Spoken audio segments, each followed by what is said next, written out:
So it's Sunday and I got a package delivered and it's the mirror. Got it off of Amazon. It's 48 by 36. There should be another mirror coming and it's going to be 28 by 36.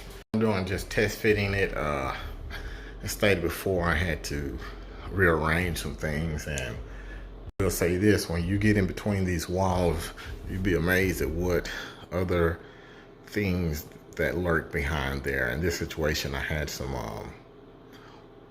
wires, extra wires back there. One of them being hot without even being capped off. So I would have never known if I hadn't went in to try to put these mirrors in, this type of mirror.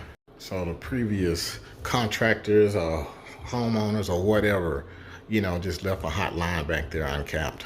Crazy. Anyway, with just the line being capped off alone, this is better than what was here before because, you know, the safety issue is alleviated. Assuming that these lights had the same situation as far as being, that didn't come with the house and probably wasn't in the same location as the original. So there probably was some rearrangements here. Nevertheless, this is where we are, and I really like these. It has the touch button. You can change the color of the lights. You can also change the brightness, and it also has a defogger. When you have those long hot showers, you know, and you get out, you know, they have the defogger option on this mirror here. Still chugging along. What I'm going to do now is patch up these two holes here.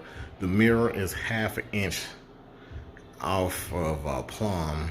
It's kind of going to the right a little bit, so I have to raise it up a ½ inch on this side. And then I'm actually going to leave the mirror up at this point.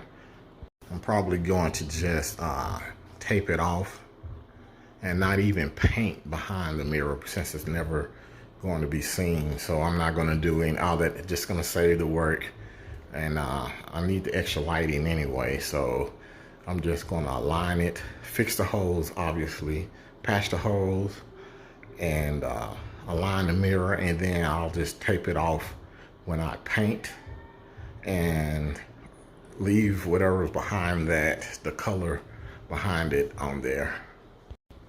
No, I'm not going to skimp. I'm going to take it off. I'm going to align it, take it off, paint, put it back up. Anyway, just a quick video of a new mirror coming in, and I'm still at it. So I got my texture gun out and started putting some texture on the wall to make those repair areas disappear. I only have the two parts where I have the had the lights, and I need to actually move this one and do the top. Once I get all that done, you know, the repair areas will disappear, and you know, paint would make it as though nothing had ever happened. Now, next step, what I'm trying to do is just get this thing painted up.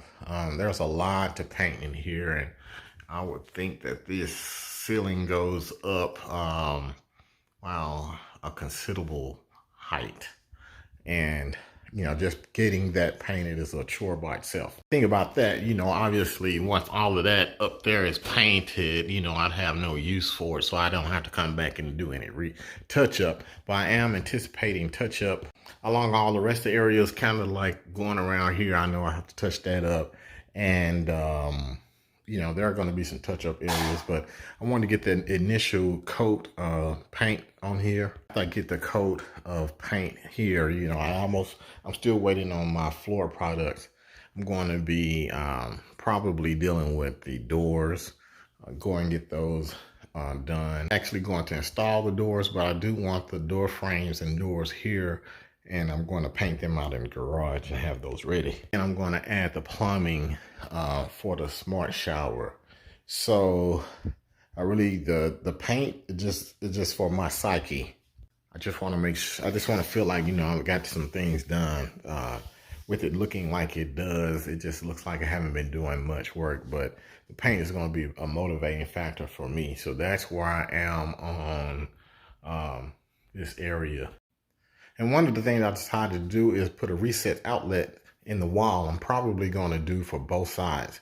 And the reason being is that this mirror was not exactly cheap. And once you cut the cord, in which the instructions say you can cut the cord, it voids the warranty. So I'd rather go ahead and install a recessed plug to plug it in to save the warranty aspect of that mirror. I'm going to do that for both sides. So that's a change. So finally, I got everything that I needed for this installation. Forgive my hands. That's all you're going to see for the next month or so. This is the thermostat for the floor warming system. Here's some of the brackets that I need to get the wires down on the ground stationary. Wiring in the heating wires for the system. And this bad boy right here is the thermostat. It is a lot more than what I anticipated as far as it's pretty heavy. It's not the same as a regular thermostat. And it will go right here. They do have the models that is touchscreen and has like a little touchscreen monitor, which is really nice. It probably will play well with the technology that I have in here, but for right now, this is going to do. So what I'm going to do is change this regular electrical box out to a conduit, and then run the cables all the way down to the ground. So I'm going to change this out to a more stout conduit cable box, and run the lines inside the conduit lines. I don't know if that's a requirement, but it just seems like this install, maybe I should do it. So, and that's what I'm going to do. So that's going to be the start of the new video. You know, after I get everything all painted, I'm going to start with this here. I need to get this floors ready for tile, but before I do all that, you know, I need to do some painting. I have this one last hole to fix. I've already got the other two holes ready, and as stated before, I'm going to be putting some recessed plugs in here so I don't have to deal with the warranty on the mirror. So one of the things that I had to do is replace this railing for the pocket door. Originally, I was going to go with a barn door. So I just ripped everything out and actually threw it away. And then I was kindly reminded that it's supposed to be a pocket door. So it left me in this situation. I have to rebuild the part that I threw away. And I didn't like the way the pocket door sounded, and it was rough. So I wanted to get a smooth, up-to-date railing for it. So I'm in the process of sealing this thing back up. I didn't make a video because I really don't like making a video with other people around, and it was just, I just waited until I am able to just be in my lonesome. So that's what's going on right now. I'm sealing this thing up. And this is the plate that I took out. Back in the hole that I took out here. And there's going to be a cabinet that goes, and that's going to cover. The last cabinet went to here, but the next cabinet that I'm putting in is going to this with my other finger. And just like that, she's done. I may throw some joint compound on this, but like I said, it's unnecessary because the entire hole is going to be covered with a cap. Now I had to run to Home Depot because the screws that I had originally they came all the way out, and that means that it would have been damaging the door as the door went in and out. So I just went and got shorter 1-inch nail screws so I can just put that back together. Anyway, like I said, this is something that wasn't in the game plan, but I had to revert back to it.